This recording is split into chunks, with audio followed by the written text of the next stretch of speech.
آج کا ہمارا موضوع کہ قرآن پاک کو ترتیب کیسے کیا گیا، تو چلیے بڑھتے ہیں آج کی اس خوبصورت ویڈیو کی جانب۔ نبی کریم صلی اللہ علیہ وآلہ وسلم کے صحابہ کرام نے قرآن مجید کو کتاب کی صورت میں محفوظ کرنے میں اہم کردار ادا کیا۔ خلیفہ اول حضرت ابو بکر صدیق رضی اللہ تعالی عنہ کے دور خلافت میں قرآن پاک کو ترتیب دیا گیا۔ نزول وحی میں بے شک سورۃ العلق کی پہلی 5 آیات نازل ہوئیں، مگر وہ وہی اعلان نبوت کے پیش نظر تھیں۔ نزول قرآن پاک کا باقاعدہ آغاز 610 ہجری رمضان المبارک کے مہینے میں شروع ہوا۔ حضرت جبریل امین علیہ السلام اللہ تعالیٰ کی جو بھی آیات لاتے انہیں محفوظ کر لیا جاتا۔ نازل ہونے والی یہ کتاب دور قدیم سے زمانہ حاضر تک اپنی اصلی حالت میں محفوظ ہے، جیسا کہ اس سے پہلے انبیاء پر نازل ہونے والی کتابوں کو یہ خصوصیت حاصل نہیں ہے۔ اصحاب رسول صلی اللہ علیہ وسلم بہت عظیم شخصیات گزری ہیں، کیونکہ انہوں نے قرآن پاک کی تحریری صورت میں محفوظ کرنے میں اہم کردار ادا کیا۔ اب ہم اس بات کے تاریخی پس منظر پر روشنی ڈالتے ہیں۔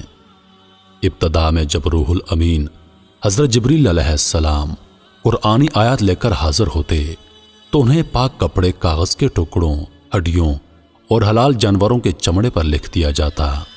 42 کاتب اس پر مامور تھے، لیکن چونکہ یہ مجموعہ ایک جگہ پر نہ تھا، یعنی مختلف چیزوں پر لکھا ہوا تھا۔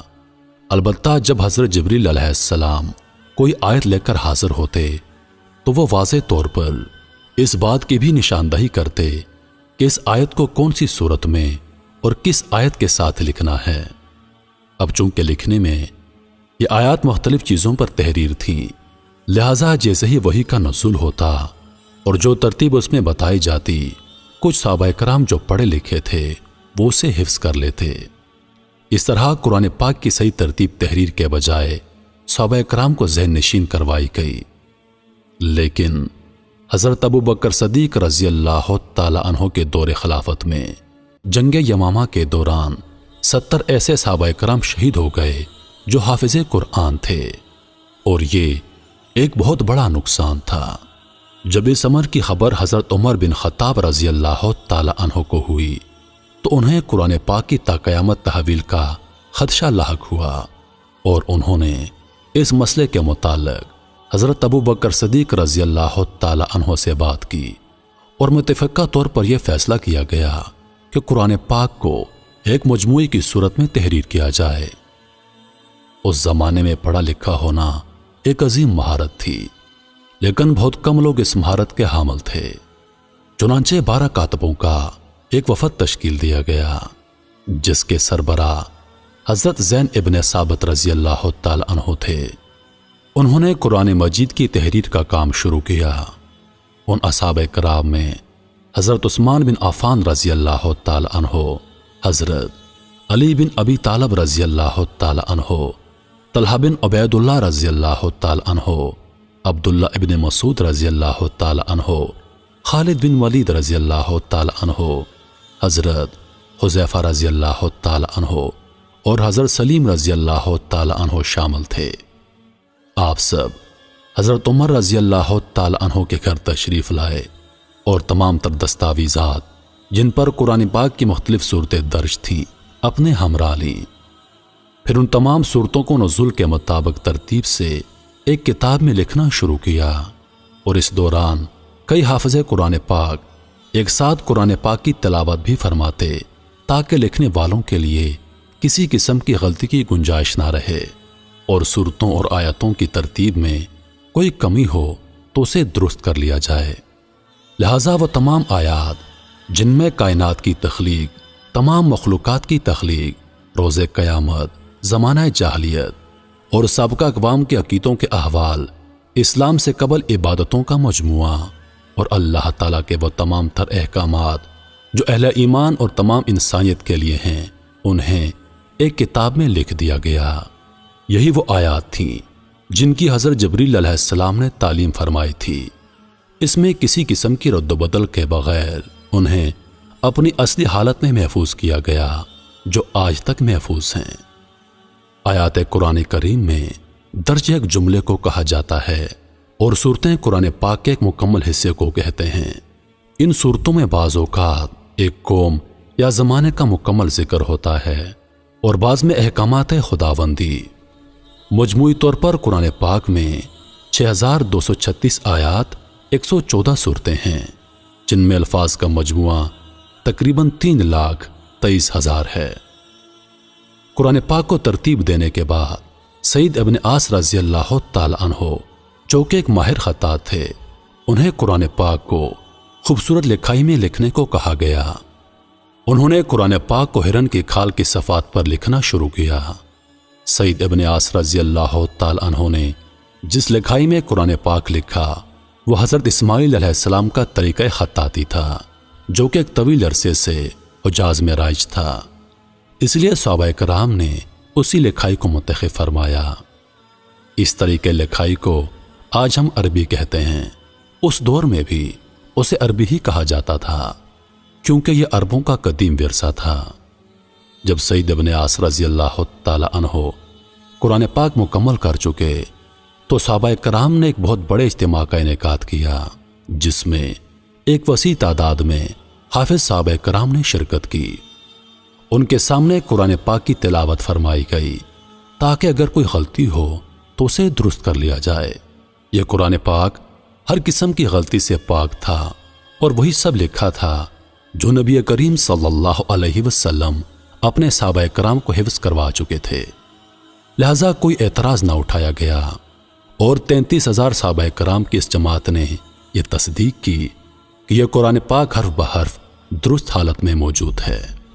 اس قرآن پاک کا نام مشف رکھا گیا، جس کا مطلب ہے تحریری آیات۔ اب مشف کو حضرت عمر بن خطاب رضی اللہ تعالی عنہ کی تحویل میں دے دیا گیا، جیسا کہ پہلے تھا، اور آپ کے وصال کے بعد مشف حضرت عمر رضی اللہ تعالی عنہ کی بیٹی اور حضرت محمد مصطفیٰ صلی اللہ علیہ وسلم کی زوجہ محترمہ حضرت حفصہ رضی اللہ تعالی عنہ کی تحویل میں دے دیا گیا۔ لیکن اس قرآن پاک کے مطابق اس کی کچھ کاپیاں بھی بنائی گئی تھیں جو دیگر اصحاب کے پاس موجود تھیں۔ اس کے بعد خلیفہ سوم حضرت عثمان غنی رضی اللہ تعالی عنہ کے دور میں جنگ ارمینیا کے دوران دمشق اور عراق کے لوگوں نے قرآن پاک کی تلاوت یعنی اس کی قرات کے حوالے سے اعتراضات اٹھائے، اور اس معاملے کے حل کے لیے حضرت حذیفہ رضی اللہ تعالی عنہ کو حضرت عثمان غنی رضی اللہ تعالی عنہ کی خدمت میں بھیجا گیا۔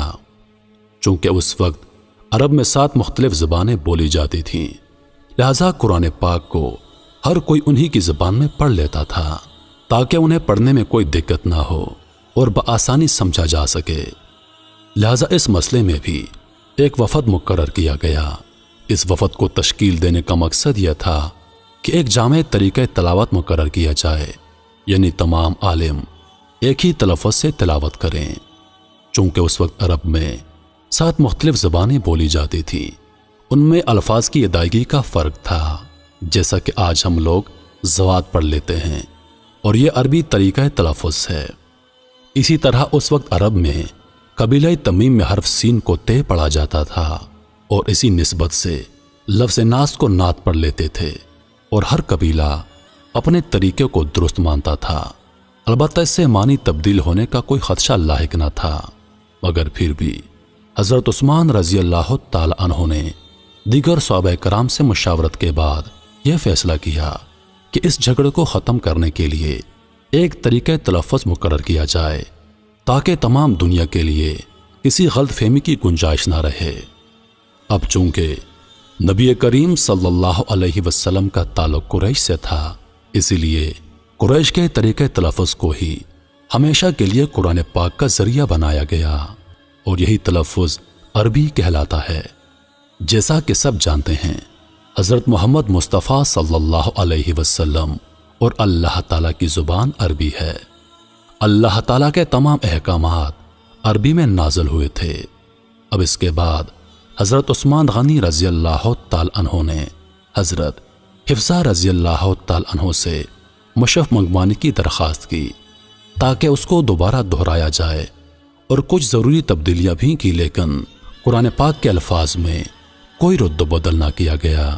وہ تبدیلیاں یہ تھیں، قرآن پاک کی صورتیں الگ الگ کر کے لکھی گئیں اور آیات کو بھی باقاعدہ لائنوں میں لکھا گیا، جو کہ پہلے نہیں تھا، اور مصحف اس طریقے کے مطابق لکھا ہوا تھا جیسا کہ حضرت جبریل علیہ السلام وہی لے کر حاضر ہوتے تھے۔ مگر عثمان رضی اللہ تعالی عنہ نے صورتوں کو ان کے آیات کے مطابق ترتیب نزولی میں لکھا، یعنی بڑی صورتیں پہلے، پھر ان سے چھوٹی، اور اس طرح آخر تک۔ نیز الفاظوں کی باقاعدہ ادائیگی کے لیے ان پر اعراب لگائے گئے تاکہ کسی بھی زبان بولنے والے ایک جیسا عربی تلفظ سیکھیں۔ اس طرح قرآن پاک کو ترتیب دیا گیا جو کہ آج تک قائم ہے۔ یہ وہ کتاب ہے جس کی حفاظت کا ذمہ خود اللہ تعالیٰ نے اٹھایا ہوا ہے۔ نزول سے لے کر اب تک یہ کتاب اپنی اصلی حالت میں موجود ہے، اور قیامت تک یہ کتاب اپنی اصلی حالت میں موجود ہوگی۔